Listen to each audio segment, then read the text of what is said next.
৬০০ বছরেরও বেশি সময় পর প্রথমবারের মতো অগ্ন্যুৎপাত করেছে রাশিয়ার দূর-পূর্বাঞ্চলীয় কামচাটকা অঞ্চলে অবস্থিত ক্রাসেনি-নিকভ আগ্নেয়গিরি। দেশটির জরুরি পরিস্থিতি বিষয়ক মন্ত্রণালয়ের মতে, আগ্নেয়গিরিটি ছাইয়ের একটি স্তম্ভ ছুড়ে দিয়েছে প্রায় ৬ কিলোমিটার উচ্চতা পর্যন্ত। তবে এই অগ্ন্যুৎপাতের ফলে বর্তমানে জনবসতিপূর্ণ কোনো এলাকায় সরাসরি হুমকি নেই বলে নিশ্চিত করেছে কর্তৃপক্ষ।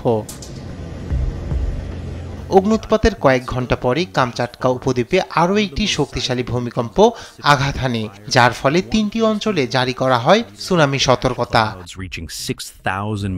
এই অগ্ন্যুৎপাতের পিছনে সম্প্রতি ঘটে যাওয়া প্রবল ভূমিকম্পের প্রভাব থাকতে পারে বলে মনে করছেন বিশেষজ্ঞরা। ওই ভূমিকম্পটিকে ইতিহাসের অন্যতম শক্তিশালী হিসেবে বিবেচনা করা হচ্ছে।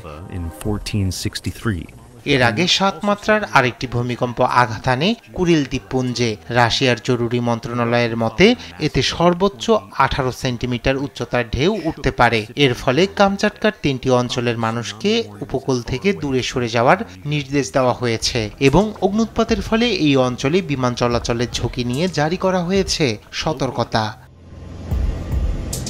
রায়হান কবি শুভ্র, নিউজ ডেস্ক, দেশ টিভি।